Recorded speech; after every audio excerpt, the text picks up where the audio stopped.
Entonces, voy a ver si me puedes como dar para share la pantalla. Em, Listo. fantástico. Bien. Entonces,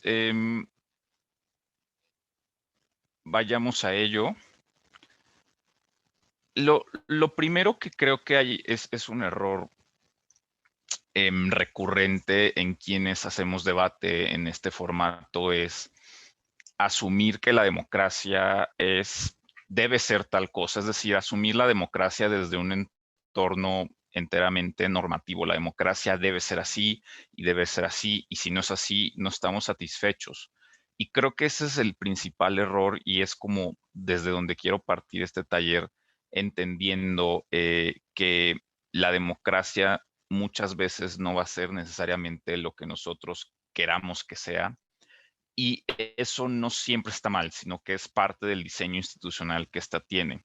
Em, recientemente había estado en un torneo, en una moción que era sobre dónde, o sea, básicamente el debate que estaba planteando era dónde estaríamos mejor en términos democráticos. Y había algunos equipos que mencionaban que un punto importante a evitar dentro de una democracia era, por ejemplo, la polarización o la irracionalidad de los votantes. Y aquí, por ejemplo, quiero ser un poco provocador de, bueno, ¿en qué tipo de regímenes son donde tenemos una polarización generalmente baja? Más que menos en los regímenes autoritarios, ¿cierto? Porque el disenso, que sería quizás parte de las causas de la polarización, está penado, está sancionado, es reprimido.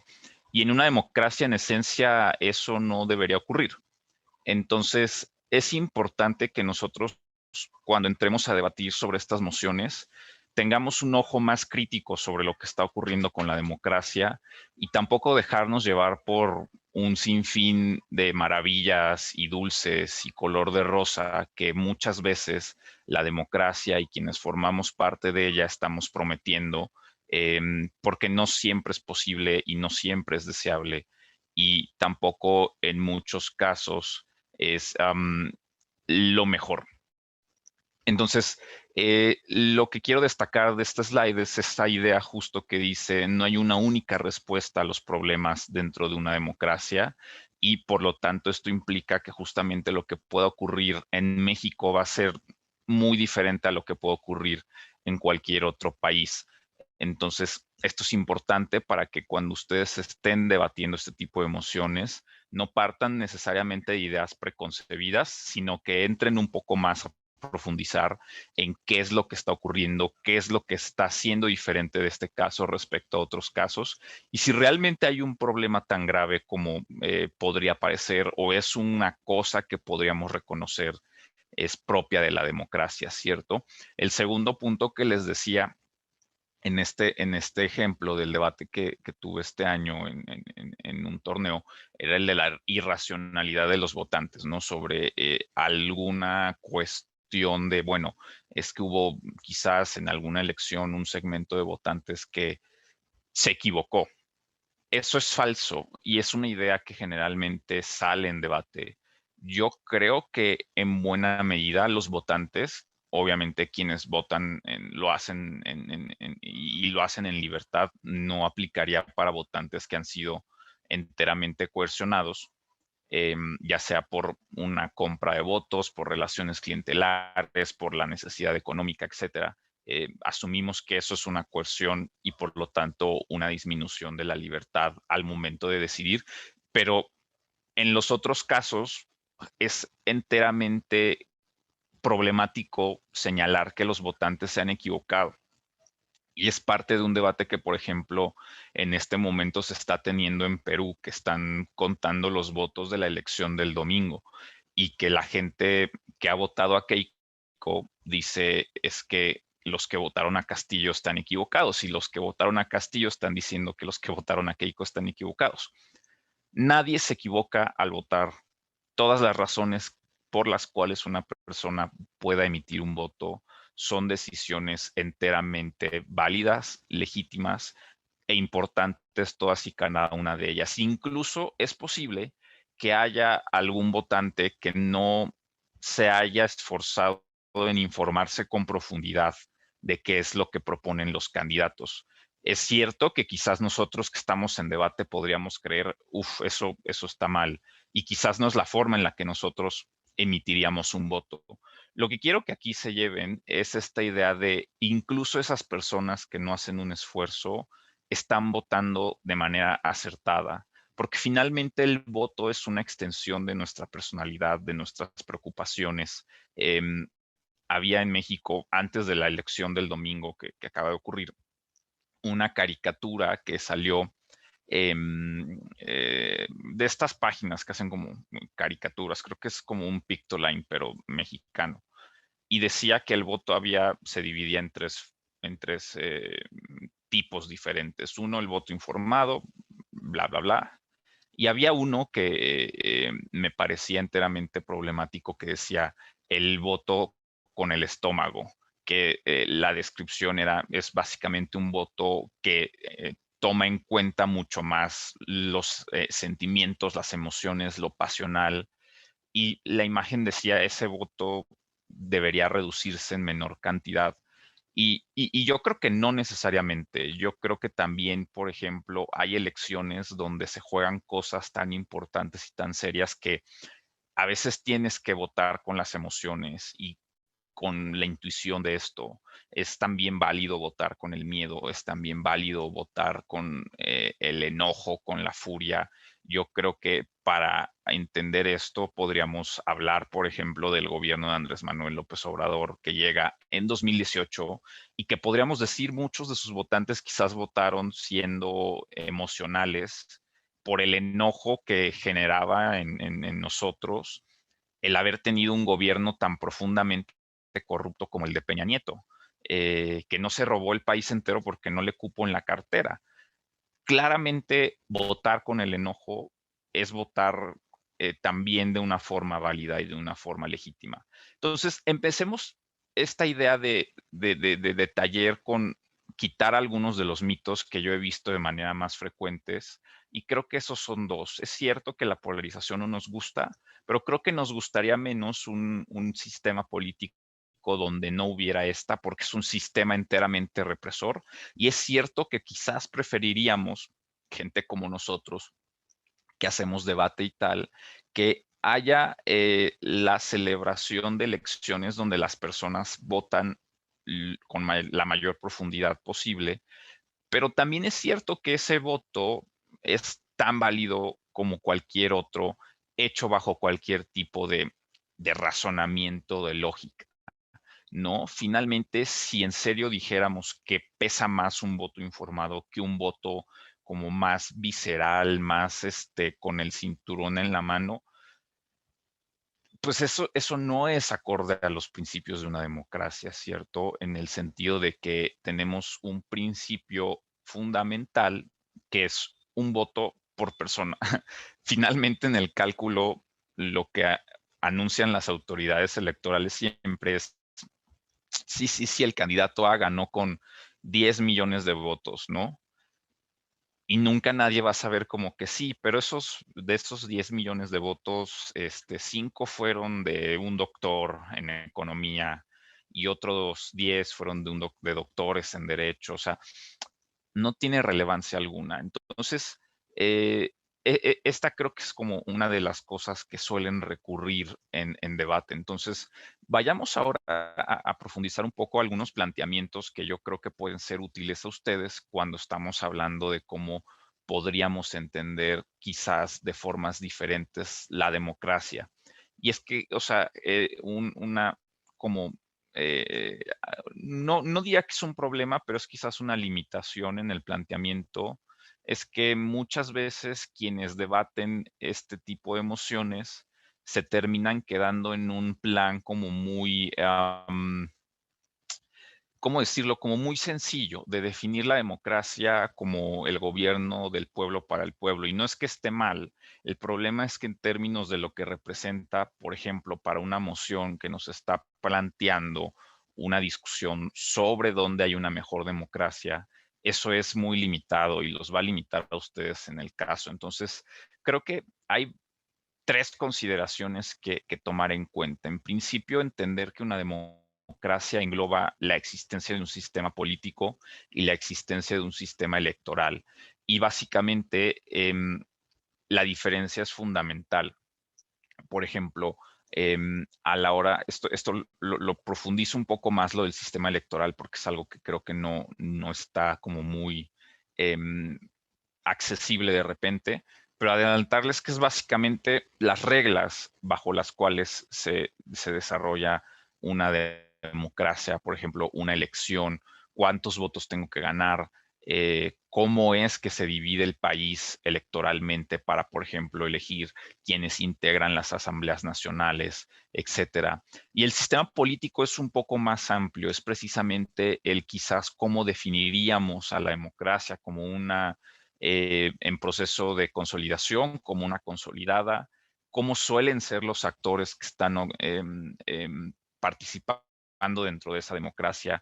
Por ejemplo, hoy está la noticia de que Estados Unidos ha impuesto sanciones económicas a familiares y aliados cercanos del presidente Ortega en Nicaragua en represalia al encarcelamiento de 4 candidatos presidenciales en cosa de un par de semanas. Es decir, eso forma parte del sistema político y tenemos, por ejemplo, sistemas políticos que tienden mucho más a una conformación de partidos eh, bipartidista como Estados Unidos, pero también tendemos a sistemas como los latinoamericanos, donde en realidad hay una multiplicidad de elementos que buscarían entrar en las agendas del poder. Por ejemplo, en México tenemos grupos empresariales fuertes en el norte, pero tenemos rezagos social en el sur, tenemos grupos indígenas distribuidos en todo el país, tenemos quienes vivimos en el centro y que generalmente concentramos más oportunidades que el norte y que el sur. Y esto hace que haya un montón de segmentos poblacionales que buscan representación de sus propios intereses. ¿Qué es lo que ocurre entonces? Que tenemos un sistema multipartidista. Vemos, por ejemplo, ahora Perú, que en la primera vuelta electoral, que fue hace cosa de un mes y medio, si no me equivoco, tuvo 18 candidatos en la primera vuelta. Y el candidato que potencialmente hoy podría ganar la elección, que es Pedro Castillo, originalmente en esa primera vuelta había sacado el 20% de los votos, un porcentaje más o menos por ahí. Entonces, son como las características del sistema político que ustedes tienen que ver de repente a la hora de analizar no solamente una moción de democracia, sino en general cuando estamos hablando de un país específicamente. En el CEMUDE pasado, en la moción, me parece que eran octavos de final, planteaba sobre si los partidos de oposición en Brasil debían conformar una coalición electoral o una coalición en general para hacerle frente al gobierno de Bolsonaro. Entonces, de repente no es necesariamente una moción plenamente sobre democracia, sino más bien quizás sobre política dura y tienes también que entrar a ver qué es lo que ocurre en el sistema político de Brasil. Por ejemplo, que Bolsonaro representa quizás la reinstauración del militarismo, ¿no? Por ser el parte de las Fuerzas Armadas durante varios años de su vida. Lo que representa el militarismo para Brasil específicamente, pero que vaya, es lo mismo que representa para el resto de América Latina. Hablemos de Argentina, hablemos de Chile como casos más icónicos de esto. Entonces, son cosas que hay que considerar. La cuestión más importante aquí, y creo que es donde hay más confusión y mayores errores a la hora de plantear mociones de democracia, es esta diferencia entre democracia procedimental y democracia sustantiva. Es una democracia que propone un politólogo que se llama Giovanni Sartori. Luego por ahí puedo enviarles algunos textos o algunas lecturas si les sirve de algo. Y es entender que esto que se dice siempre de la democracia no se limita a el día de las elecciones, que es la interpretación procedimental, de entender la democracia como algo que se reduce a lo que se decide en las urnas durante el día de la elección y de ahí quién sabe qué ocurra.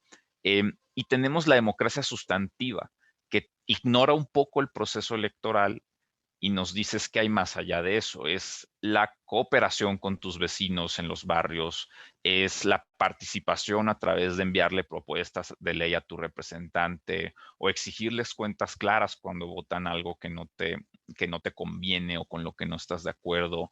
Es cómo empieza a haber inclusión o exclusión de grupos vulnerables y es básicamente una interpretación mucho más amplia de la democracia.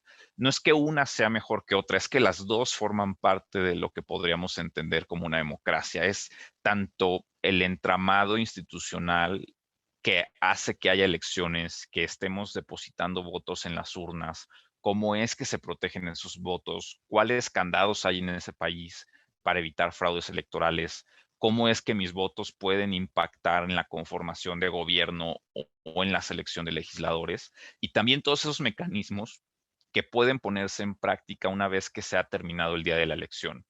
Entonces, a la hora de debatir, algo que creo que es un error común es que la interpretación que dan debatientes sobre la democracia es una meramente procedimental y se centran en construir casos que giran en torno al día de las elecciones.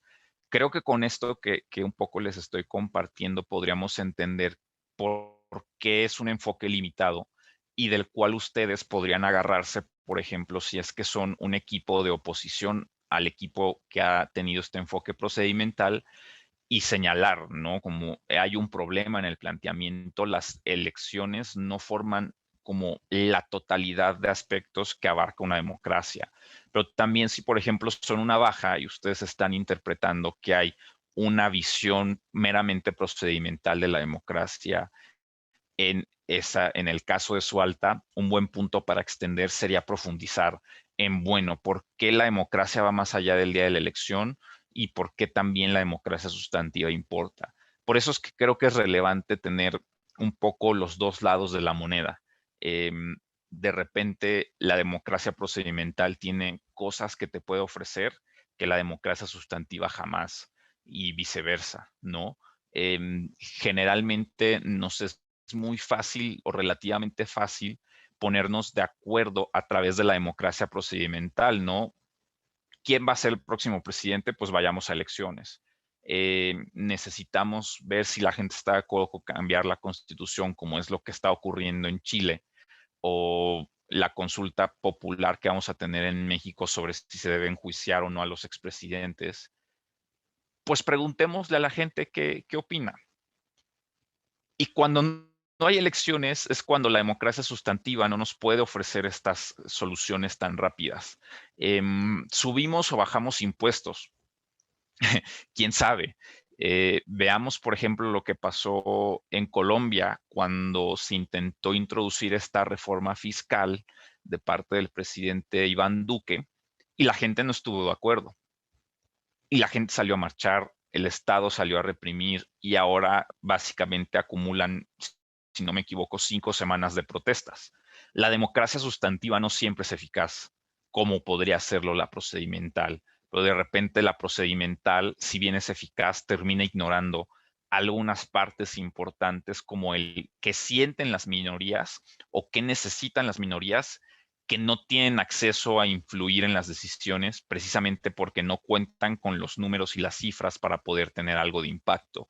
Entonces, aquí hay una cierta transacción, un costo de oportunidad entre una y la otra que es importante que ustedes tengan en consideración y que les va a poder permitir abordar algunas cosas cuando ustedes tengan estas emociones o cuando haya también, ¿por qué no?, algunos argumentos que tengan que ver propiamente con dónde hay una mejor democracia o dónde hay una mejor política o dónde ofrecemos mejores soluciones a X problema en este país. Entonces, creo que esto es algo particularmente útil para poder hacerlo. Ahora bien, algo que también es importante y cuando hablamos de democracia, pero también cuando hablamos, por ejemplo, de políticas públicas, cuando hablamos de inclusión a grupos vulnerables, cuando hablamos de cambio social o de movimientos sociales, hay ciertos principios que nosotros podemos asumir que deberían perseguir estas democracias. Y esto es un poco también como para invitarlos a entender ese taller no solamente como uno que sea sobre debatir mociones de democracia, sino también sobre construir argumentos y refutaciones de carácter o relacionados con la democracia. Entonces, creo que estos 6 principios son de repente los más usuales y por lo tanto los más útiles. Seguramente están familiarizados con algunos, y voy a comentar rápidamente cada uno de ellos para dar quizás como una interpretación un poco amplia de los mismos. Pues representación podríamos dividirla en dos cosas. La representación descriptiva, que es, por ejemplo, que haya alguien con características similares a las mías en espacios de poder, ¿no? Por ejemplo, cuando hablamos de grupos vulnerables, hablamos también de la importancia de que haya representantes indígenas en el poder legislativo o de que haya cuotas de género para que las mujeres puedan estar o puedan acceder con algo más de facilidad a estos espacios. Pero aquí la cuestión es que haya una persona que comparte ciertas características contigo, ¿implica que va a representar tus intereses? No siempre. Y esa es la segunda forma de representación, que es una que podríamos llamar también sustantiva o efectiva, que es qué tanto esa persona que es tu representante, que es tu legislador, que es tu alcalde o lo que sea, está trabajando para coordinar e impulsar agendas que atienden directamente a tus intereses.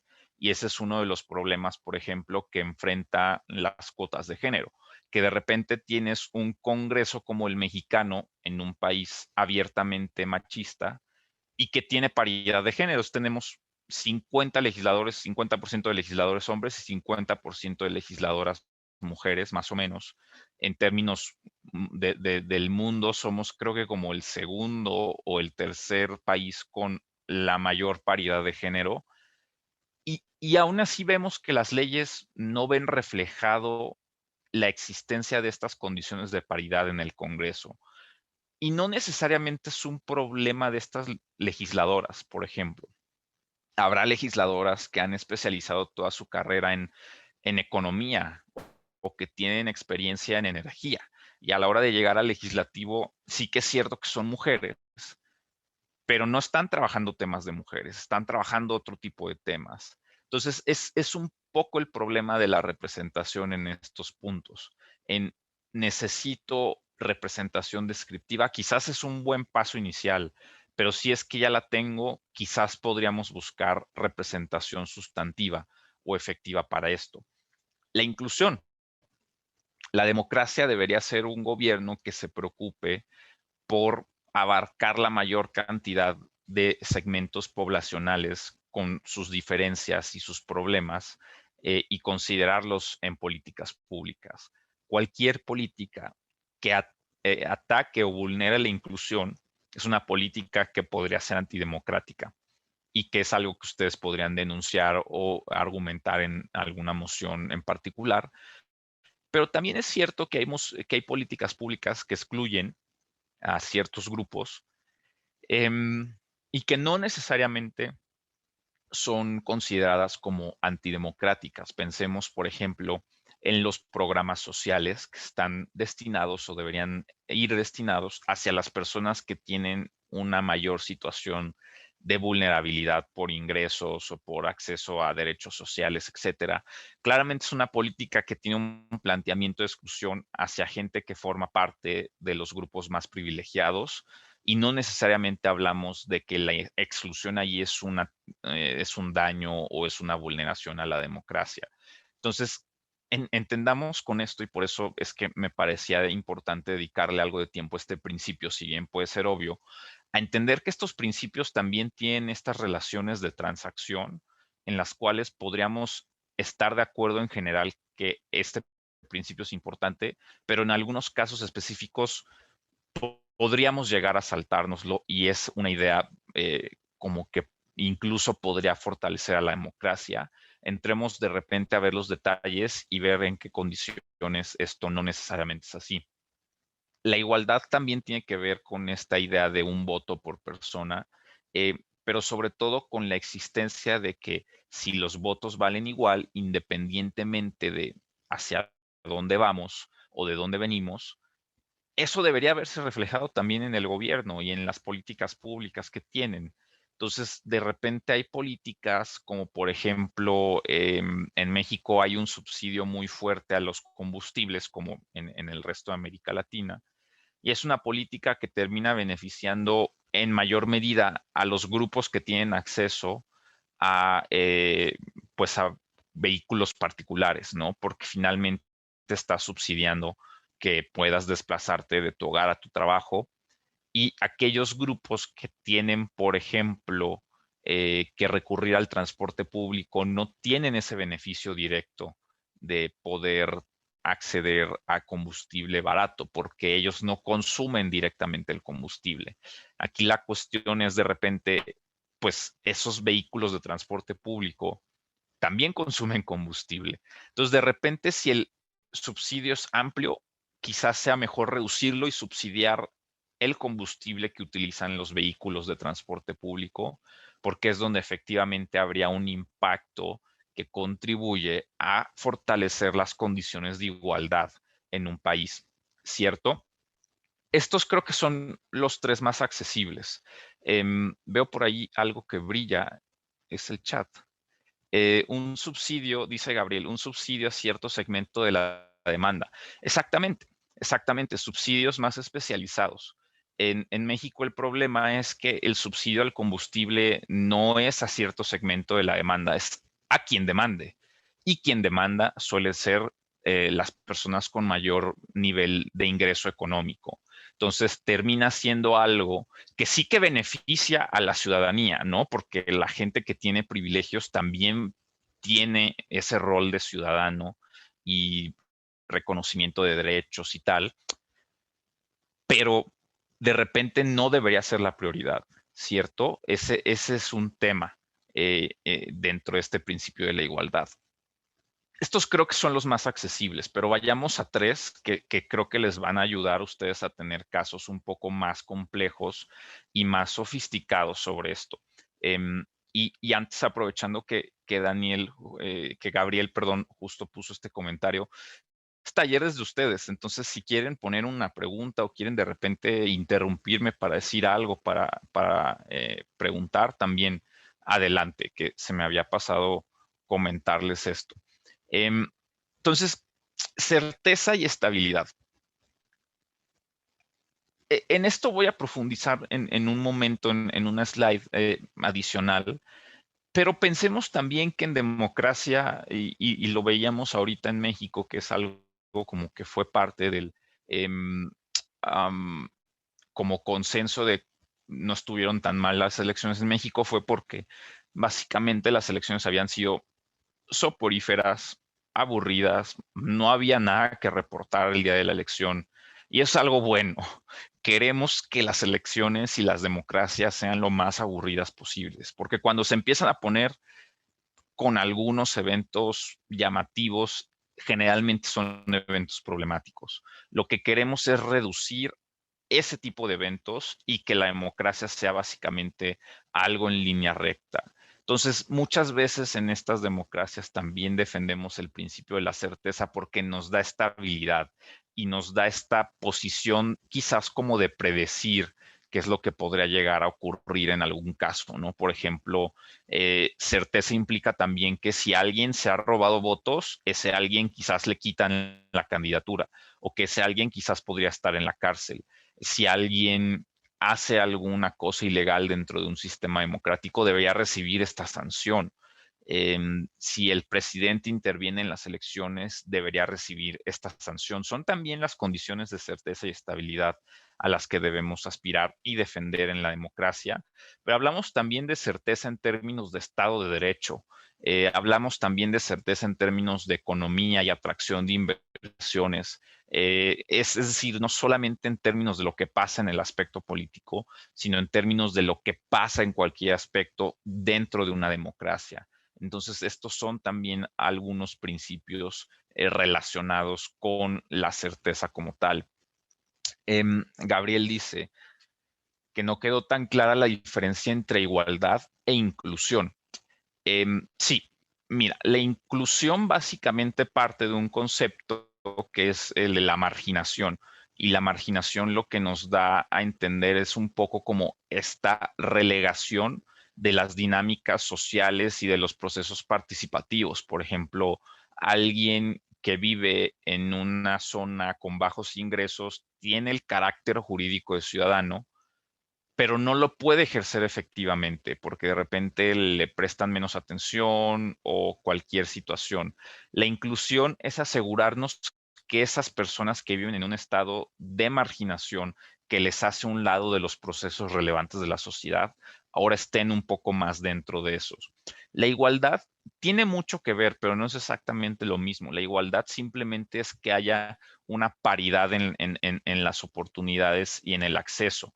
No necesariamente te vamos a dar la posibilidad de entrar, pero sí de que puedas competir de mejor forma.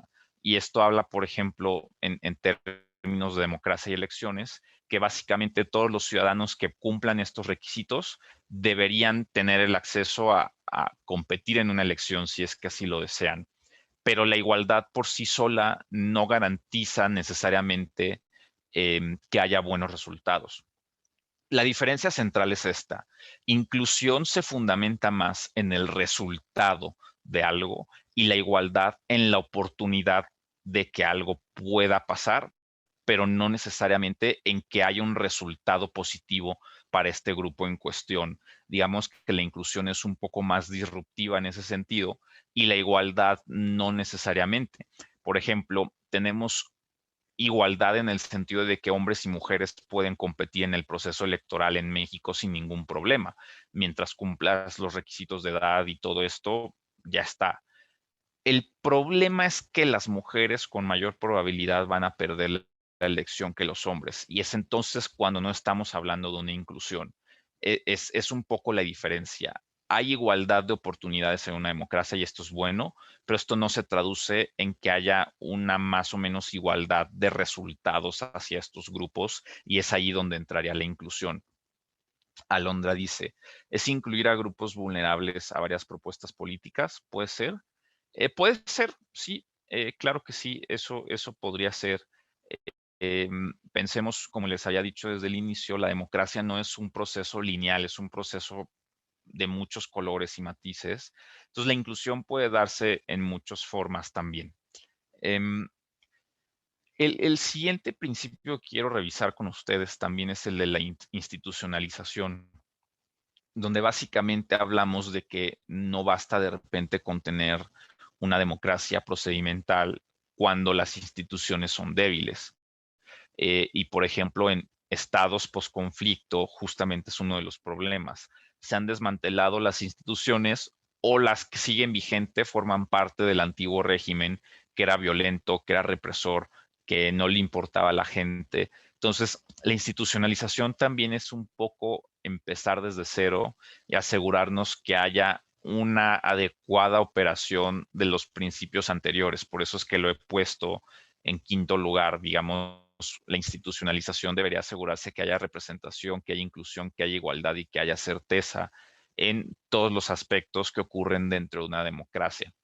Y finalmente la técnica lo he dejado un poco al final y con un asterisco, eh, porque empezamos a tener en estas democracias modernas, las de hoy, la existencia de organismos cuyo fundamento no necesariamente es popular a través de las urnas, pero que es necesario y es importante considerarlo aún así.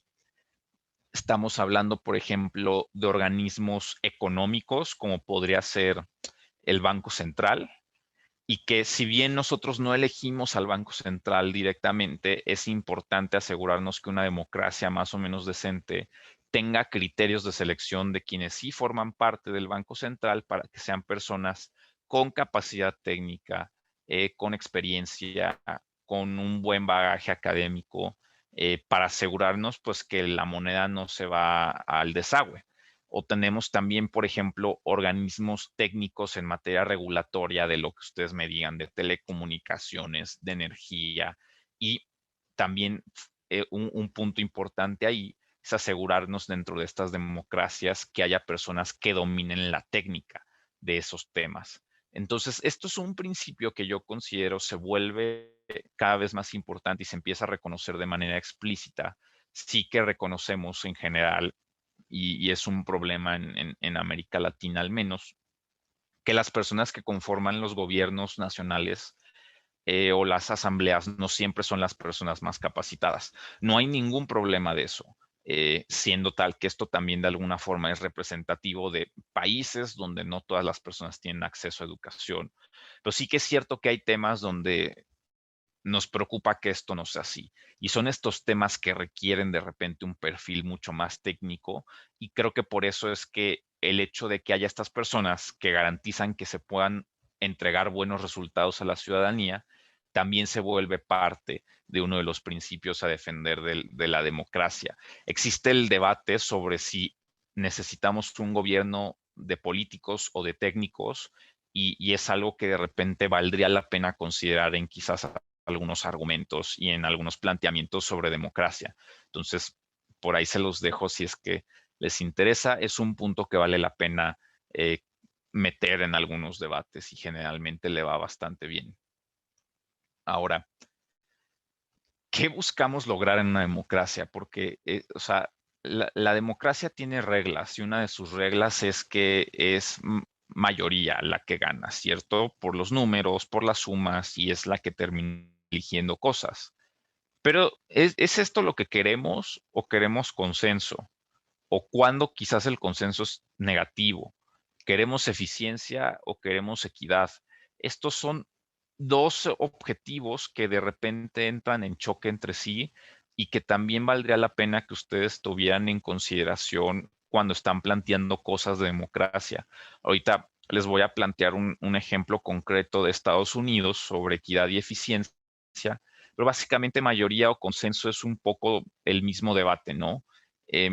¿A quién vamos a respetar? O de repente las mayorías deben ceder un poquito sobre lo que podrían ganar por sí solas para poder incluir a quienes no forman parte de la mayoría, o de repente en sistemas políticos donde no existe una mayoría de 50 más uno, como podría ser el caso de México o lo que estamos viendo podría convertirse Perú en el Congreso.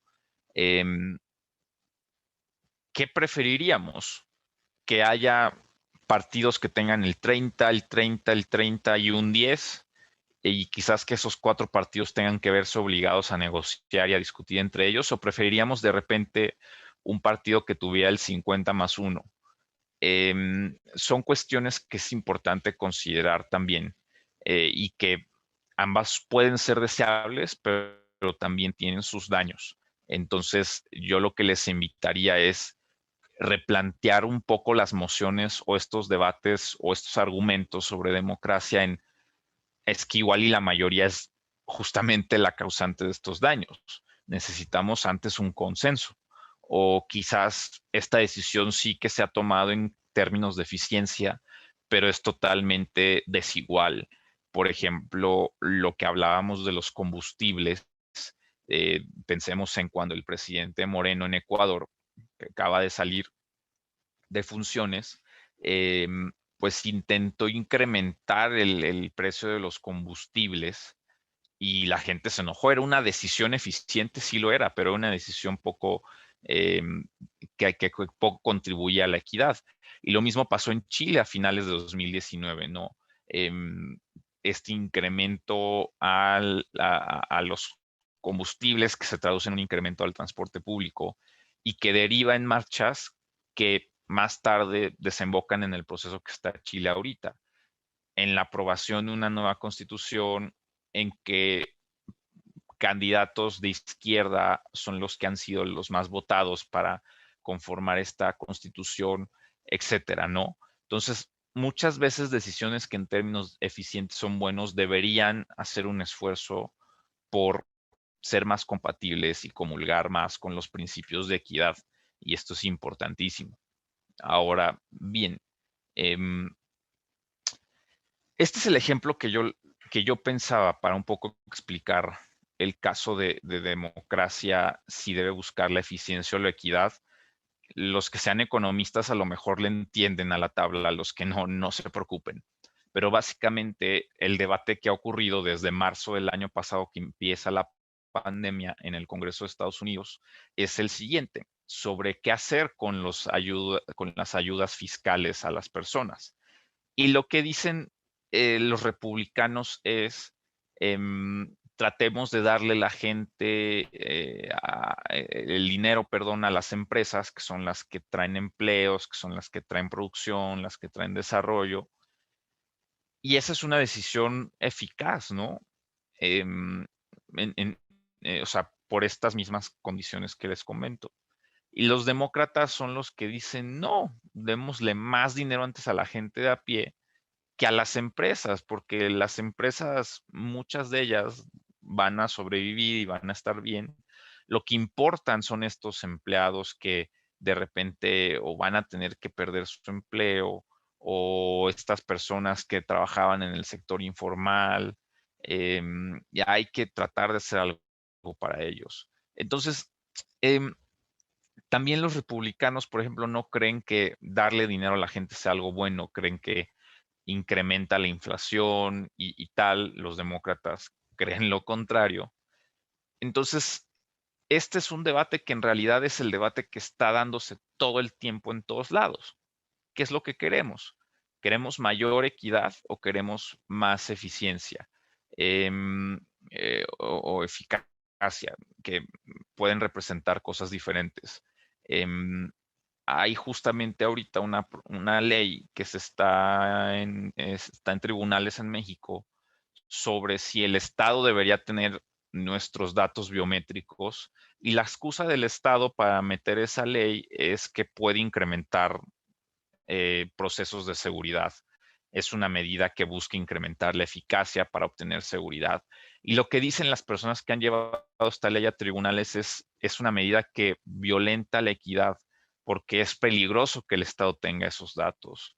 Y el hecho de ser una decisión eficiente no justifica o compensa el daño que se está generando a la privacidad, a la libertad y a muchos otros principios para la ciudadanía.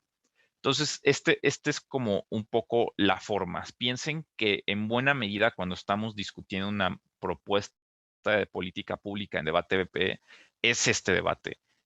¿Qué es más equidad? ¿Qué es más eficacia?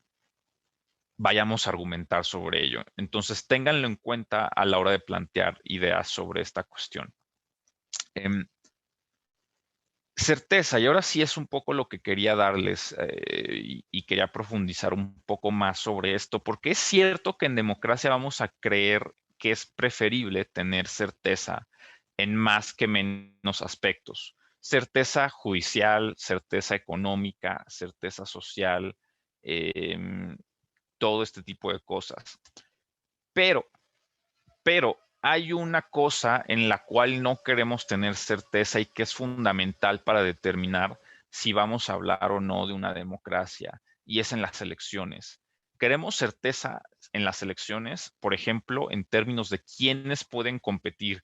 O en México acaba de haber un debate fuerte en el proceso electoral porque el órgano electoral ha decidido quitar candidaturas a hombres fuertes del gobierno porque no entregaron a tiempo un reporte de gastos de campaña. Y, digamos, lo que uno esperaría en una democracia es precisamente que cuando hay un incumplimiento de las reglas, hay un castigo sobre eso, ¿cierto? Que si yo no estoy entregando esto que me pide el árbitro electoral y que es parte para tener mi candidatura, yo lo que debería esperar es un castigo. Y eso debería ser certero hasta cierto punto. Pero en donde no quisiéramos jamás saber qué es lo que va a ocurrir previamente, básicamente en el resultado de la elección. La elección es más democrática en cuanto haya condiciones de incertidumbre sobre los resultados.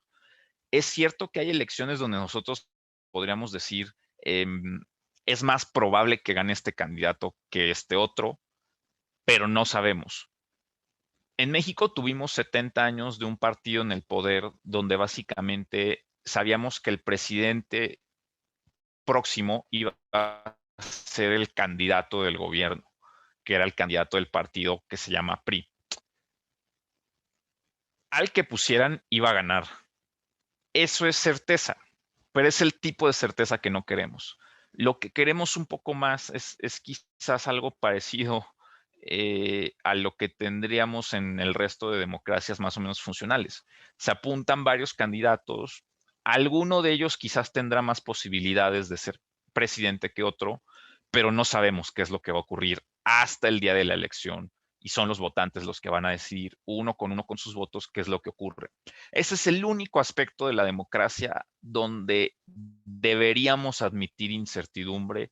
En el resto de cosas, jamás deberíamos buscar que incluso se incrementen las condiciones de certeza. Entonces, esto también es importante porque muchas veces yo he visto debatientes que me hablan de que haya certeza en los resultados electorales y todo esto. No es lo mismo, ojo, la certeza que la confianza. Y un poco mi crítica siempre ha sido de, oye, qué terror unas elecciones donde sabes quién va a ganar con ciencia cierta y con precisión. ¿Cuál sería el punto entonces de pararme el domingo en la mañana y formarme X cantidad de horas para poner un voto sobre la mesa? Esta era una cuestión que justamente algunos seguidores del gobierno mexicano estaban criticando a partir de que el árbitro le quita a estos señores su candidatura por no cumplir las reglas. Que empieza a decir la gente es, si las elecciones las organizara el gobierno, no habría estas arbitrariedades o las elecciones saldrían mejor. Y lo que la mayoría de personas pensábamos es, no, si las elecciones las organiza el gobierno, o sea, yo ya no me paro al día siguiente a votar porque ya sé quién va a ganar. O sea, porque las casillas se van a abrir, las urnas se van a abrir a las 8 de la mañana y a las 8:10 yo ya sé quién ganó. Eso no es una condición que nosotros podamos respetar o buscar en una democracia porque es enteramente problemática. Entonces, creo que siempre es bueno de repente tener esto en cuenta. Em, Ahora bien, dos cosas que creo que son importantes y especialmente em, ahora que se viene el mundial, pero pues generalmente ahora que los torneos son virtuales, pues estamos todo el tiempo debatiendo con gente de Europa y ellos están debatiendo con gente de América Latina. Em, Hay una diferencia central entre los sistemas políticos que tienen ambas regiones. En América Latina podríamos tener un poco más esto del presidencialismo con sus variables y todo esto en cada país. Creo que no hace falta profundizar mucho sobre este punto, pero en Europa tenemos esto que se conoce un poco más como el parlamentarismo. Y es ahí donde de repente, seguramente alguna vez ya les ha pasado, debaten contra alguien de Europa, dicen alguna cuestión y la respuesta que obtienen es como que, oye, es que esto no es así. Y es que eso, en un parlamentarismo muchas veces esas cosas no son así. Parlamentarismo es básicamente un gobierno que emana o que proviene directamente del legislativo. ¿Cómo funciona esto? Mientras que en el presidencialismo nosotros elegimos directamente tanto a quienes van a estar en la asamblea, pero también a quien va a estar como presidente o como titular del poder ejecutivo. En un parlamentarismo lo que hacen los votantes es elegir a quienes integran el parlamento. Una vez conformado el parlamento, el grupo mayoritario es el que conforma gobierno si es que tiene la mitad más uno de los escaños. Si no lo tiene, tiene que buscar recurrir a otros partidos para buscar tener la mayoría y poder conformar gobierno. Es un poco ahí cuando hablamos de gobierno de coalición.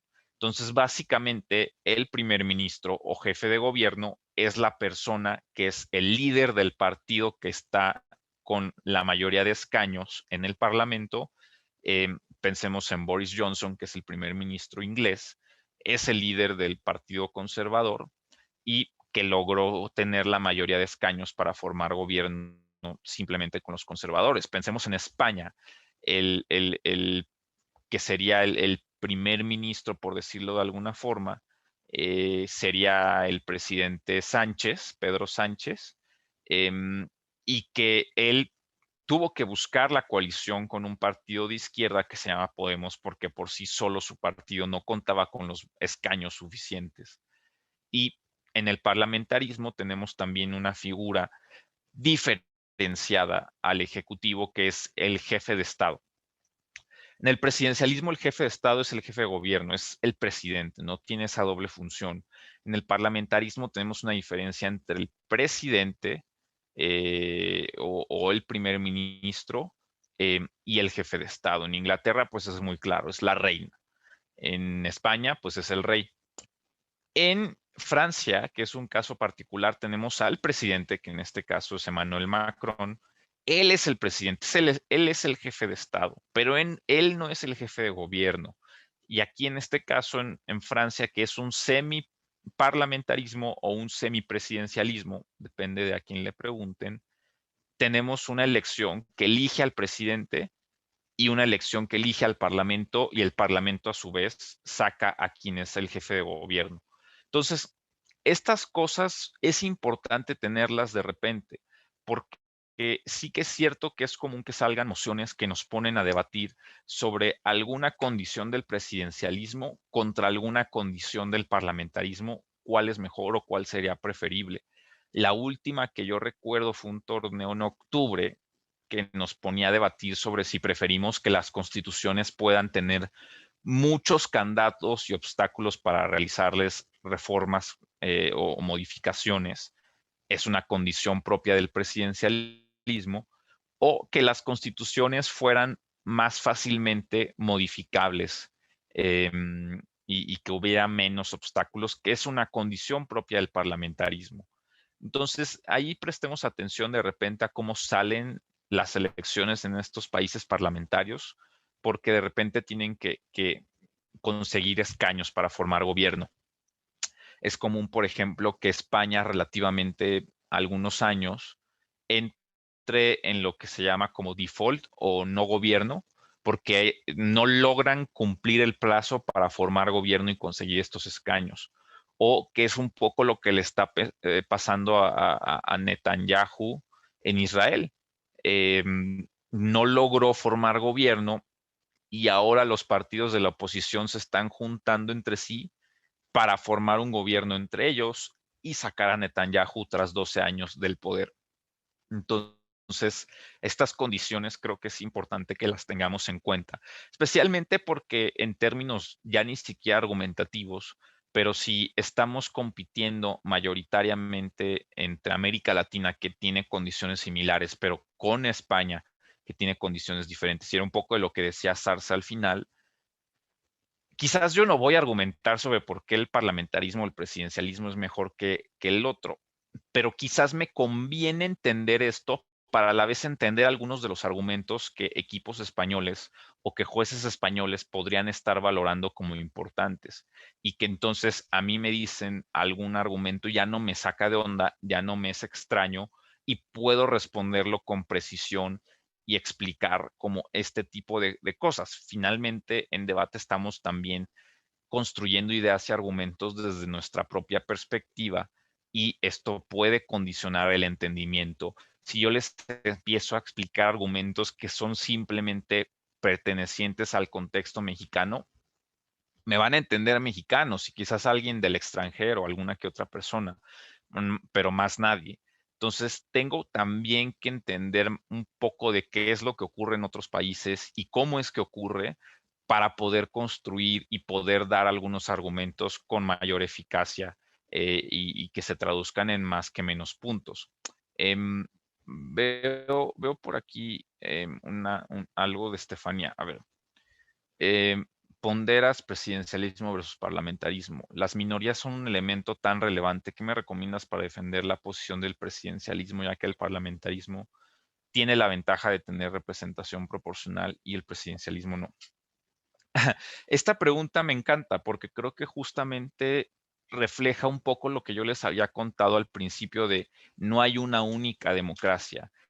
Y es que es cierto que el presidencialismo suele no tener estos aspectos de representación proporcional.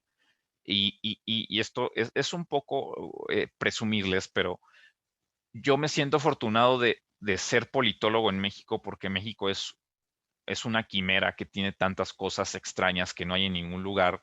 México es un presidencialismo que tiene representación proporcional. Entonces, eliges también a los legisladores directamente, pero indirectamente los partidos que tienen menos votos, se les dan espacios, incluso si han perdido las elecciones.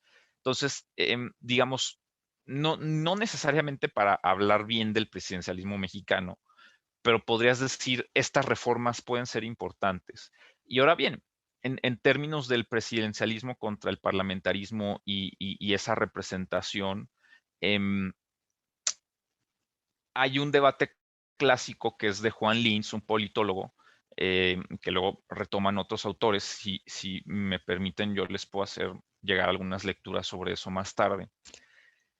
Y lo que dicen los críticos de este señor es, Linz decía, el presidencialismo es muy como mayoritario, es una imposición muy grande.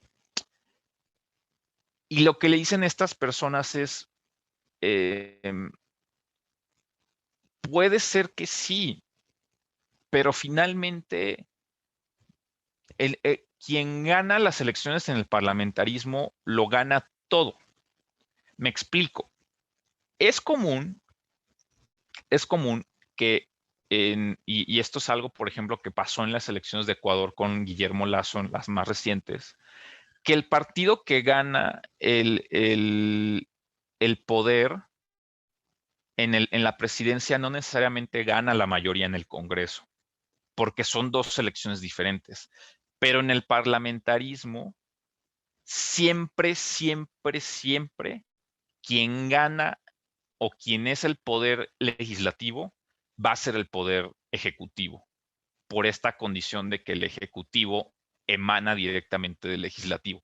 Entonces, en términos mayoritarios, ¿cuál es más mayoritario? Uno donde hay posibilidad de tener lo que se conoce como gobierno dividido y que entonces el partido, o sea, algo que generalmente pasaba en México hasta este gobierno, que el partido del presidente no fuera mayoría en el Congreso y fuera el opositor. Es cierto que puede ser como en 2018, que a partir de 2018 tenemos que el partido del presidente es el partido del Congreso, pero también es cierto que es extraño. En el parlamentarismo esto no va a ser así. Siempre va a ser la misma visión. Entonces, básicamente, quien forme parte del otro grupo es un grupo que no tiene tanta posibilidad de incidir en algunas cosas. Depende de repente de si el gobierno te necesita para formar escaños o no, pero eso no es algo que ocurre necesariamente. Y en el presidencialismo, pues es como un poco lo que tienes aquí. Tienes dos organismos que son seleccionados de forma diferente y que tienen la misma legitimidad y que tienen el mismo contrapeso. También un punto, digamos, como que tiene que ver con este debate del parlamentarismo contra el presidencialismo, es un poco la estabilidad. El parlamentarismo se puede disolver y de repente el Congreso o el Parlamento puede llamar a un voto de censura, disolver el gobierno y convocar a elecciones. También el primer ministro puede hacer lo que fue, por ejemplo, lo que hicieron Sánchez. El 11 de noviembre de 2019 hubo elecciones porque Sánchez disolvió el Parlamento y llamó a elecciones. Y un mes más tarde tuvimos elecciones en Inglaterra el 11 o 12 de diciembre de 2019 porque Boris Johnson disolvió el Congreso. En el presidencialismo esto no ocurre. Tienes periodos fijos, tanto de la Asamblea Legislativa como del periodo del presidente, ¿no? Si son 4 años, son 4 años, a menos de que este cuate renuncie o lo enjuicien o algo, pero son 4 años asegurados. En el parlamentarismo, o podrían ser 12 años ininterrumpidos, o podrían ser 2 meses. Entonces, este es como que, bueno, de repente nos ha tocado un mal candidato. Creo que es un poco el debate que van a tener en Perú el resto del gobierno de quien termine siendo ganador. O sea, nos vamos a tener que aguantar con esa persona.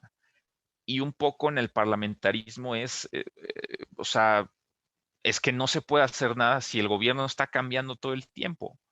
Entonces es un poco también como que esa volatilidad contra esa estabilidad y cuándo la preferimos, cuándo es mejor. Piensen, por ejemplo, una América Latina que sus países generalmente son volátiles, que tuvieran la chance de disolver el Congreso con la facilidad que hay en los sistemas parlamentarios, sería un terror gigante. Entonces, es un poco como las dos cuestiones que yo te diría, Estefanía. No sé si ha quedado claro o ya me volé y fue muy excesivo o no fui tan accesible en la explicación. Ya por ahí, a ver si me dices. Y Gabriel dice, y si los consensos no se dan en los sistemas parlamentarios, es un caos total. Claro, claro, claro. O sea, es un poco algo que sí que ocurre. O sea, si no haya consenso y no formas gobierno, llegas a lo que se conoce como un shutdown, ¿no? Donde el gobierno literalmente para de funcionar, se cierran los museos, dejan de recoger la basura. Pero, por ejemplo, hubo un periodo en España donde eso ocurrió, no hubo gobierno como un mes y, y ese mes le fue muy bien a la economía porque ya básicamente no había alguien que estaba tomando decisiones equivocadas, simplemente como que las cosas salían por sí solas. O sea, esto no quiere decir hay mejor economía sin gobierno para nada, pero es un poco como de repente el, el problema de la estabilidad versus la inestabilidad. Em, y digamos, no es que en el presidencialismo no haya algo de desacuerdo o de impasse o de bloqueos a ciertas cosas en el legislativo, pero veamos el caso de Trump. Trump básicamente gobernó por decreto. Muchas cosas no logró pasarlas por el Congreso. Y es un poco algo también parte de lo que Biden está haciendo. Muchas cosas las está haciendo él sin recurrir al Congreso. Vemos, por ejemplo, en el presidencialismo de López Obrador, él es alguien que sí que suele pasar por el Congreso, porque el Congreso es suyo, o sea, está bajo el control de su partido. Y por eso es que no tiene problema en intentar hacer eso. Si fuera diferente, quizás también trataría de gobernar un poco más por decreto. Son estas como poderes presidenciales que de repente tienen, son las facultades presidenciales que estas personas tienen y que, por ejemplo, un primer ministro jamás tendría esa posibilidad de emitir algunos decretos que se salten el Congreso y tal, pero pues eso implica que tienes que gobernar con el Congreso, y ya si el Congreso no quiere, pues es un desastre, ¿no? Entonces, esto es algo que creo que es interesante siempre y que pues siempre es un error de repente como la forma en la que lo interpretamos los latinos que vivimos en el presidencialismo y la forma en la que lo interpretan particularmente el circuito español, que pues viven en un contexto diferente. No es que uno esté mal y otro esté bien, es que hagamos un esfuerzo por entender cuáles son las diferencias entre ambos contextos y de repente ver qué podemos rescatar de ahí. David Varillas dice, ¿qué tipo de ventajas tiene una monarquía parlamentaria en el contexto actual? ¿Siguen vigentes? Em, pues las más icónicas, que serían la inglesa y la española, pues digamos, siguen vigentes, pero en términos prácticos no tienen como, pues, algún efecto concreto, ¿no? La figura de jefe de Estado, que es el rey o la reina, dependiendo del país, tiene una figura más bien simbólica. Y de repente pueden, por ejemplo, vetar algunas decisiones, pueden intervenir en algunas cosas, pero generalmente suelen mantener una posición imparcial. Cuando el gobierno de Sánchez en España hizo la coalición con este partido de izquierda, que es, o sea, que es, digamos, como más izquierda que el socialista PSOE de Sánchez, hubo muchos militares que le escribieron cartas al rey diciéndole, oye, es que ese otro partido es un riesgo a la democracia. Eran militares relacionados con el franquismo.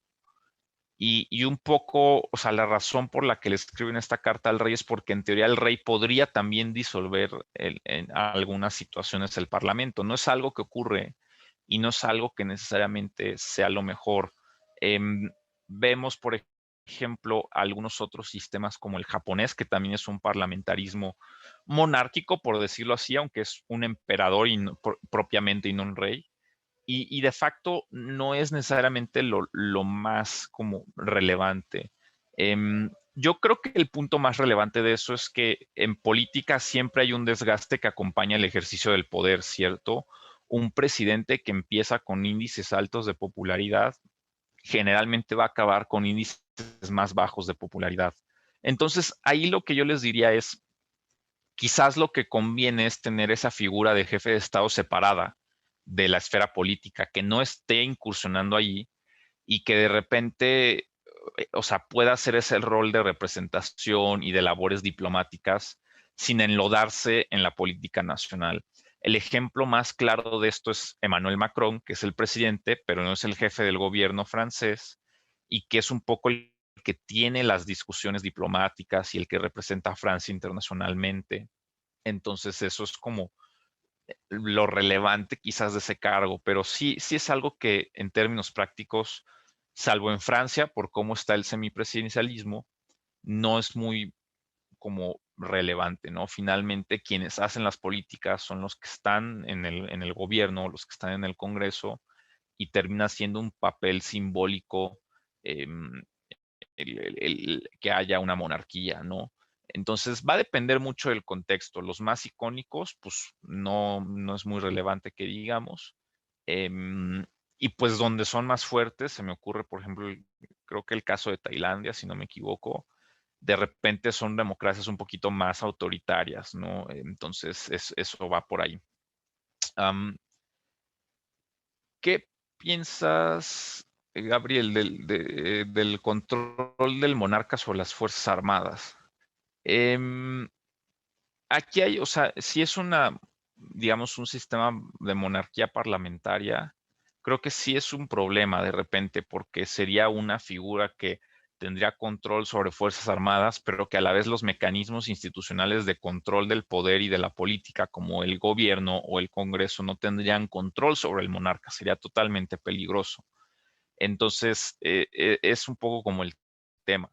Generalmente sí que el jefe de Estado termina reconociéndose, por ejemplo, en los presidencialismos como el jefe de las Fuerzas Armadas, y es el caso, pues, muy marcadamente de México, donde es como el comandante supremo de las Fuerzas Armadas. Em, es aún así problemático, ¿no? Porque de repente el hecho de que el presidente mexicano tenga este rol del comandante supremo de las Fuerzas Armadas implica que hay cosas que el ejército por sí solo no podría decidir y que tendrían que pasar por el Congreso, pero si las decide el presidente, pueden hacerlas sin pasar por el Congreso. Entonces, es un poco como el problema.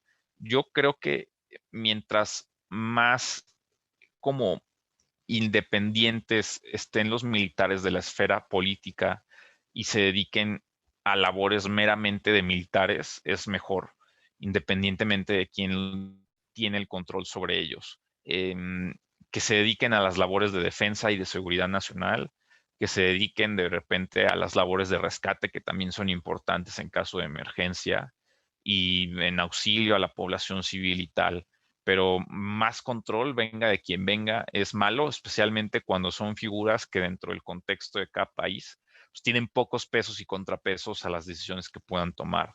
Es un poco el caso también de México, siempre con los militares. Entonces, veamos también, por ejemplo, el caso de Chile con los militares, venían de una dictadura militar que todavía sigue impregnada en el sistema jurídico, o el caso, por ejemplo, de Colombia, que tiene estas fuerzas de seguridad que son básicamente paramilitares creados para combatir a la guerrilla y que ahora se supone que tienen que cuidar la gente. Pues eso no sale bien, porque son militares finalmente. Entonces, es un poco el problema de estas cosas de control relacionados con esos arreglos institucionales. Em, entonces, bien. Siguiente punto, y ya más o menos un poco como para ir cerrando, es este de sistema electoral. No suele salir de repente en debates, sí, eso es cierto, suele ser algo que más o menos se deja de lado. Pues son básicamente estas reglas y de repente lo que yo sí les diría es, tengan en cuenta las reglas de los sistemas electorales porque estas condicionan cómo ocurre la política. Vean ejemplos de qué va ocurriendo. ¿Por qué Perú es un desastre políticamente? Una de las razones de esto es por una modificación al sistema electoral que hizo el presidente Martín Vizcarra, el que estaba antes del que está ahorita. Em, bueno, dos antes porque tuvieron tres presidentes en cosa de 3, 4 días. Em, él quitó la reelección del Congreso Nacional y entonces gente que de repente tenía mucha experiencia, mucha capacidad política, mucha visión, em, termina siendo excluida del Congreso porque no se puede reelegir y terminan siendo electos legisladores con poca experiencia, que saben que no van a ser reelectos y que por lo tanto tienen incentivos a ser corruptos y a llevarse lo que sea y a hacer lo que quieran porque saben que no van a estar reelectos. Lo que intentó Vizcarra con eso fue decir, había legisladores corruptos, no dejemos que sigan en el poder, quitemos la reelección. Y eso terminó generando que hubiera más legisladores corruptos porque ya no tenían la posibilidad de hacer una carrera política en el tiempo precisamente por esa imposición o ese impedimento de reelegirse. Entonces, de repente vean cómo este tipo de cosas pueden ser importantes y pueden salir en mociones. Particularmente en mociones de elecciones y de política latinoamericana era un ejemplo que a nosotros nos sirvió un montón.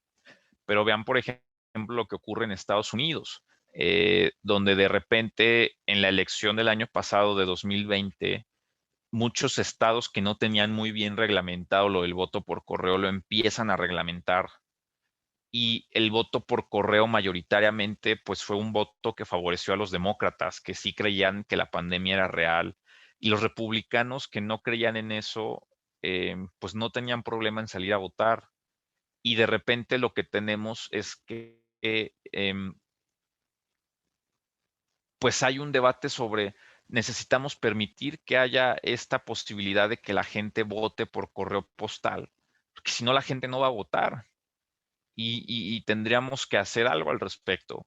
Y lo que termina ocurriendo el día de la elección es que los votos que son realizados en persona en las urnas, pues se cuentan más rápido y los votos postales, algunos tardan semanas en llegar o empiezan a llegar en la noche.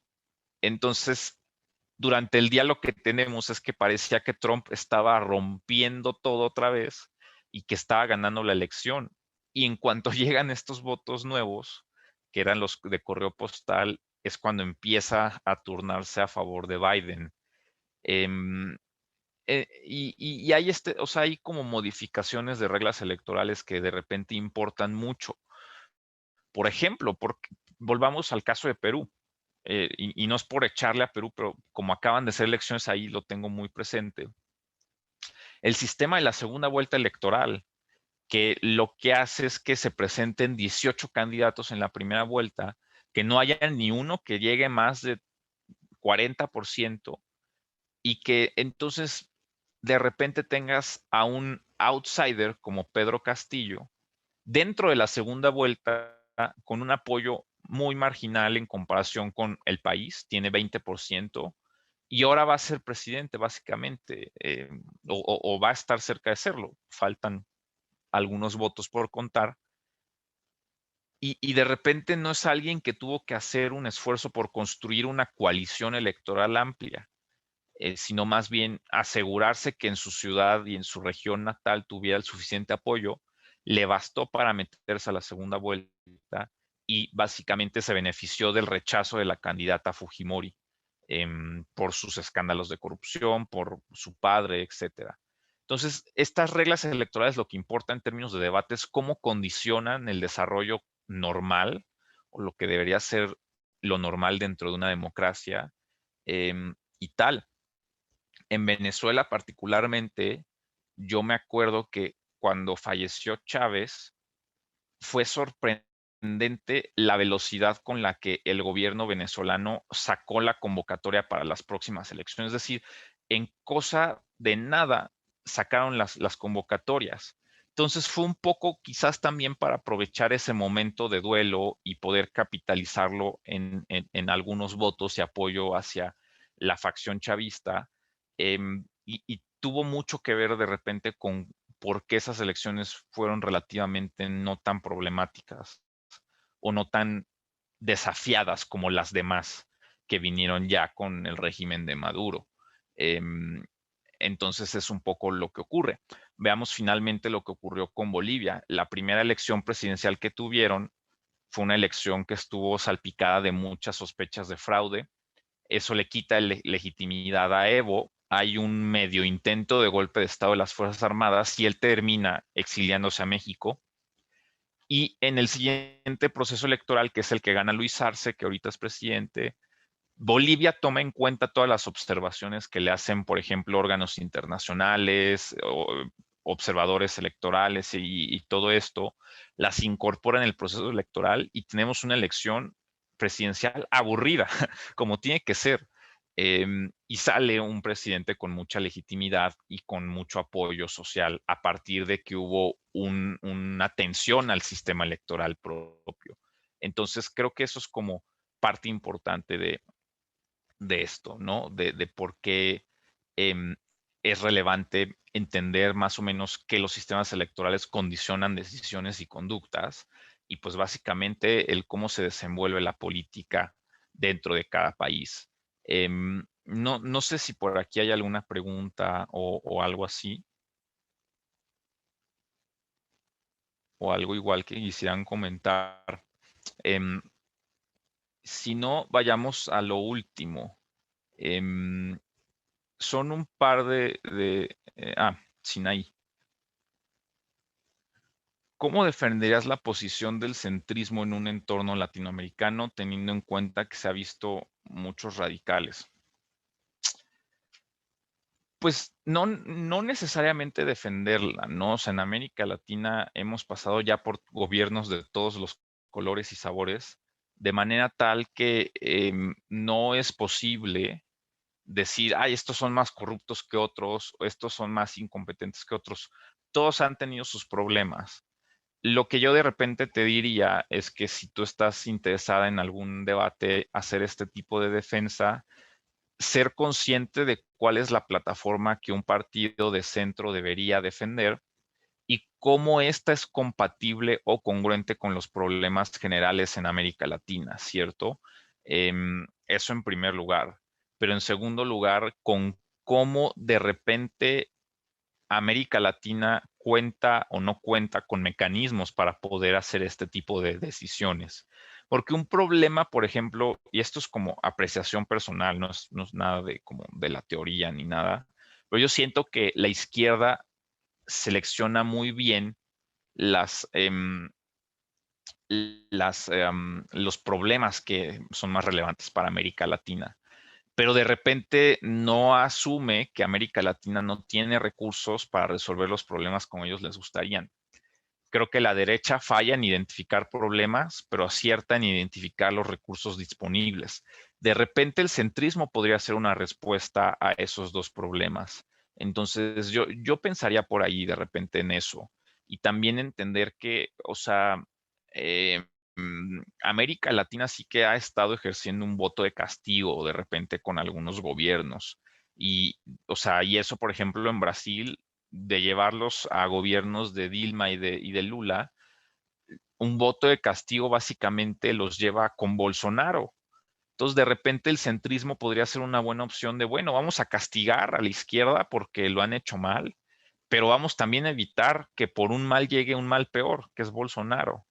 y es una posición donde dices, bueno, tenemos un poquito de los dos y podemos de repente hacer un gobierno no tan problemático como el que está haciendo Bolsonaro.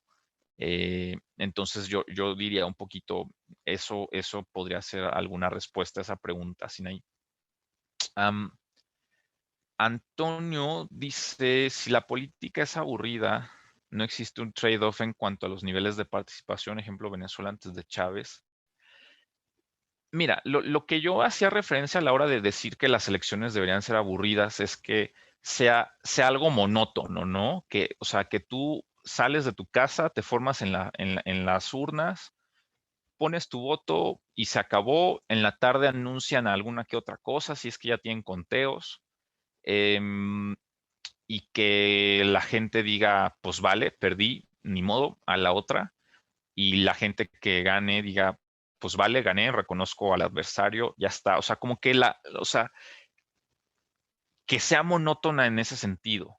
Em, no digo necesariamente que sea como monótona en un punto tal que termina alienando al electorado, ¿cierto? O sea, me refería más bien al proceso de la elección. Sí que es cierto que durante los procesos de gobierno, pues la gente va a gritar, la gente se va a enojar, la gente va a discutir y eso creo que sí debería tener algo de quizás como de impacto. Em, pero en sí las elecciones queremos que sean aburridas, no queremos que, por ejemplo, problemas que hubo en la elección del domingo en México en puntos muy específicos se hagan generales. Por ejemplo, que lleguen células del crimen organizado a robarse las casillas y a amenazar con fusiles de asalto a los funcionarios de casilla que son ciudadanos que están haciendo voluntariado. A ese tipo de emociones me refiero que hay que evitar, ¿no? Que, o sea, que tú llegues, saludes a tus vecinos y estés en pijama y no vuelvas a salir en tu casa en todo el día, versus las zonas donde hubo robo de urnas y donde hubo estas cosas. Es un poco a lo que me refiero. Ahora, sí que es cierto que la gente cuando cree que hay algo en juego o cuando cree que hay una elección importante donde su voto puede ser diferente, o sea, puede tener valor, es un poco elecciones donde terminan participando mucho más los votantes.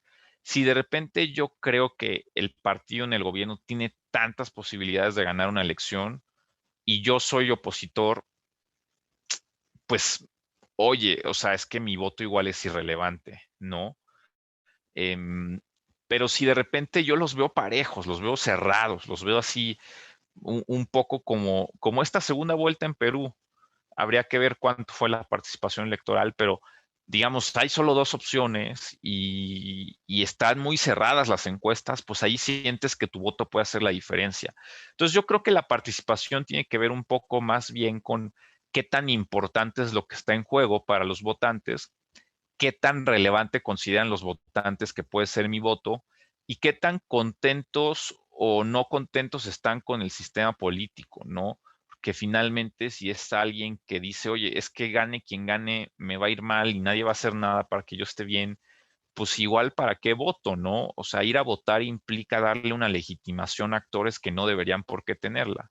Entonces, o sea, yo diría que esas son como factores un poco más diferenciados, ¿no? De repente podrías tener a alguien como Hugo Chávez en su momento, eh, que, eh, que es carismático, que puede mover a mucha gente, y también eso tiene que ver con cómo la gente participa. Tenemos al López Obrador acá, o tenemos de repente una elección como la estadounidense el año pasado, que tienes dos tipos, no necesariamente carismáticos como lo son Trump y Biden, pero sí un presidente muy polarizador en medio de la que en ese momento era la peor crisis del COVID en el mundo. Y la gente decía, oye, o sea, a mí yo detesto a los dos, pero este cuate nos está llevando a la ruina. O sea, necesito ir y salir y ponerle un alto a esto con el voto y necesito convencer más gente y tal. Entonces es un poco más a lo que yo me refería, Antonio. Em, ahora bien, para ir cerrando esto, em, tengo algunas estrategias ahí de cositas, de argumentos que de repente podrían funcionar bien en mociones de democracia o en argumentos de democracia. Una de esas es una que le llamamos fetichismo de la oposición, así le decimos Marx y yo, y que es básicamente cuando tú pones algo en la agenda, ese algo va a estar sujeto a debate. Y es un poco el problema de repente de quizás en algunos países poner agenda de derechos LGBT, porque es algo que empieza a discutirse fuertemente y que de repente no queremos que se discuta en esos términos, porque finalmente la oposición lo que va a querer es decir, te estás equivocado. Y si tú dices, es necesario tener derechos para estas comunidades, lo que va a tratar de hacer tu oposición es demostrar que tu propuesta no es buena y eso implica decir, claro que no, o sea, estamos bien así, no necesitamos esto. Es el problema de por qué de repente muchos grupos en indígenas prefieren que no estén políticas a favor de ellos dentro de agendas de candidatos importantes, porque empieza también a discutirse sobre la inclusión y eso en términos que no son los mejores porque están dentro de las dinámicas de la política electoral, que es básicamente intentar demostrar que mi programa es bueno y el tuyo es malo y por eso deberían votar por mí antes que por ti. Entonces, eso es de repente un problema, ¿no? Que, por ejemplo, si hay una mujer, pues la empiezan a atacar porque también es parte de la guerra sucia que suele haber lamentablemente en las campañas. Entonces, esto no solamente en campañas, sino también en términos de gobierno y en el ejercicio de poder. Las decisiones tienen un costo político. ¿Qué fue, por ejemplo, el problema? O sea, esto está de locos y si tienen de chance de verlo, revísenlo por ahí. Pero resulta que en España tenían en un memorial gigante que se llama el Valle de los Caídos, pues los restos de Franco. em, y lo podías ir a visitar y había gente que se casaba ahí y había reuniones de franquistas ahí. Entonces, bien o mal, el presidente Sánchez dice, esto no puede ser, vamos a sacar los restos de Franco ahí, lo vamos a poner en un cementerio común, es decir, en un cementerio común y corriente como cualquier otro, para que quien es considerado dictador no tenga un memorial gigante y esplendoroso que lo ponga como un héroe. Esto hace que la oposición de Sánchez de repente lo empiece a atacar por esto. Y algo que podría ser considerado como una opción normal o normal en cualquier otro país, de repente se ve como una discusión entre em, quienes están atacando al gobierno y aprovechan cualquier excusa para hacerlo y quienes están atacando al gobierno porque forman parte de lo que sobra del franquismo, que tampoco es, digamos, para nada poco. ¿Cómo se tradujo esto en las elecciones? Porque las elecciones fueron un poco después. Resulta que el partido Vox, que es de extrema derecha y con alguna relación con el franquismo, termina ganando una cantidad sorprendente de escaños en el Parlamento. Y entonces o sea, es un poco como que el hecho de que Sánchez quiso hacer algo que podríamos considerar objetivamente bueno, que fue limitar el culto al dictador, pues fue algo aprovechado por los grupos opositores y que termina siendo capitalizado por uno de esos grupos. Entonces, de repente, el fetichismo de la oposición es qué hacemos como candidatos y qué hacemos como gobiernos y cómo lo hacemos para que tampoco sea un punto que termine siendo capitalizado de forma negativa, ¿no? Finalmente, lo que quería Sánchez era tratar de cerrar ciclos con el franquismo y les dio más fuerza en el Congreso al final del día, lo cual pues terminó siendo contraproducente. Candidatos que buscan impulsar una agenda de derechos LGBT terminan incrementando el rechazo de manera indirecta hacia estos derechos. Entonces es un poco como que el cómo actúa la oposición, donde no necesariamente lo que quieren es discutir, lo que quieren es hacer que esté mal la otra persona y que quede mal y se vea mal. Entonces eso es algo importante.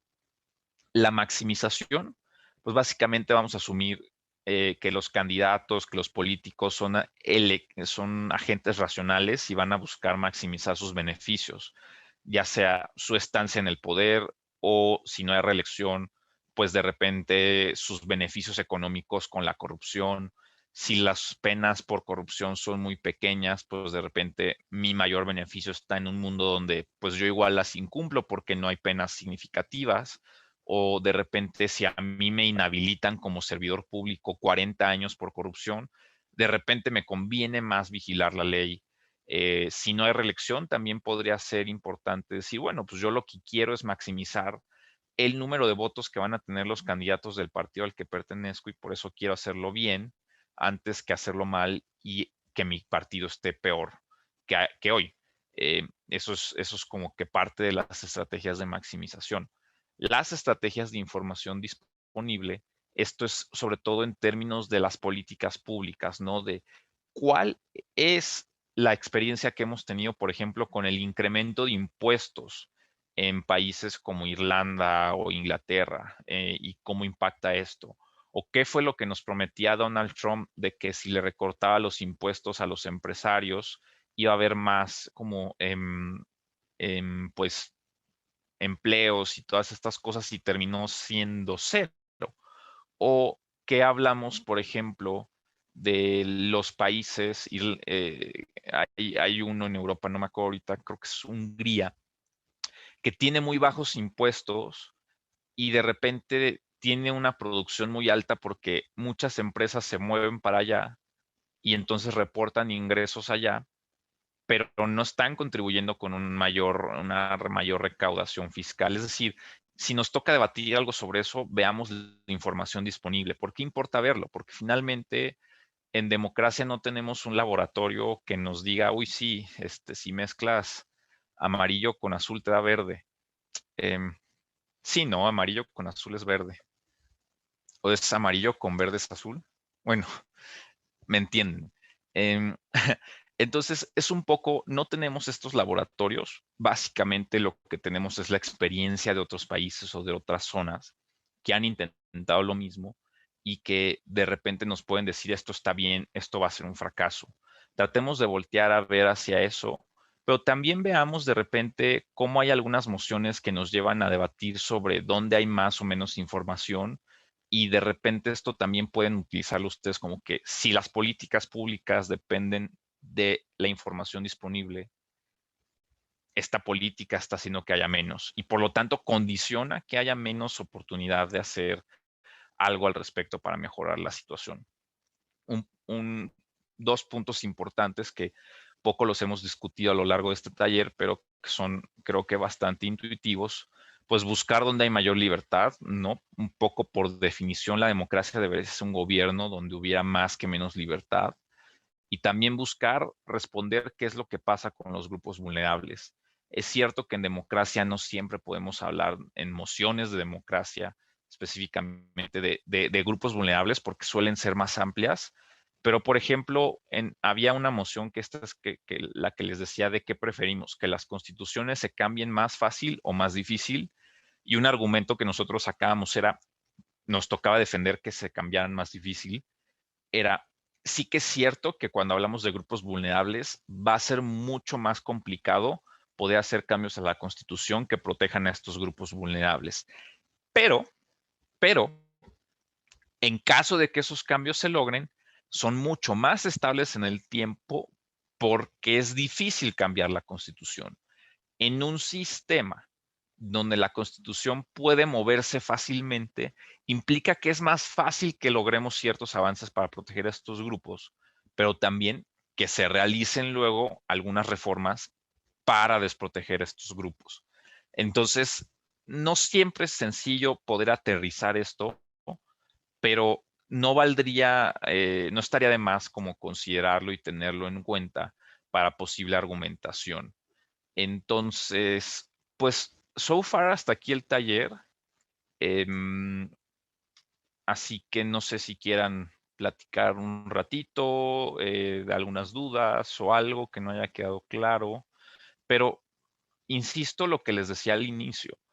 De aquí quiero que se lleven la idea de que la democracia no es un proceso lineal, no es un proceso único, no es un proceso que no se repite en todos los países. O sea, la democracia puede ser lo que sea y va a cambiar en función de los estados, va a cambiar en función del contexto. Hay cosas que no nos gustan, pero son parte de la democracia. Hay cosas que podrían gustarnos más, pero tienen el riesgo de ser parte de un sistema autoritario. Entonces, tratemos de repente de no debatir de democracia en términos normativos o únicamente en términos normativos de la democracia debe ser todo esto. A veces también en debates mucho más estratégico decir, bueno, o sea, un estado posconflicto de repente no necesita priorizar la representación o la inclusión o la igualdad, puntos importantes, porque lo que necesita es priorizar la institucionalización, porque está deshecha la institucionalización en ese tipo de estados. O de repente estados que digan, bueno, podríamos hacerlo, priorizar otras cosas, ¿no? Va a depender de este tipo de países y de este tipo de análisis. Así que siempre, siempre, siempre traten de apegarse al contexto y esto es algo que creo que les va a ayudar mucho más. Y decir, bueno, contexto podría ser así, pero veamos lo que es. Y en función de lo que es, veamos lo que podríamos defender de acá. Y de repente quizás es mejor ganar una pequeña cosita que perderlo todo. O es mejor tener una cierta concesión del régimen que intentar quebrar al régimen, porque el régimen nos termina quebrando a nosotros como oposición o cosas así. Entonces, vayamos viendo, ¿no? Así que, bueno, pues espero que esto les haya servido y les haya sido útil de cara a los torneos que vienen y que sea, pues, un taller que estaba a la altura de sus expectativas. Así que, en plan, no sé si tienen algo que quieran platicar o alguna pregunta o alguito por ahí.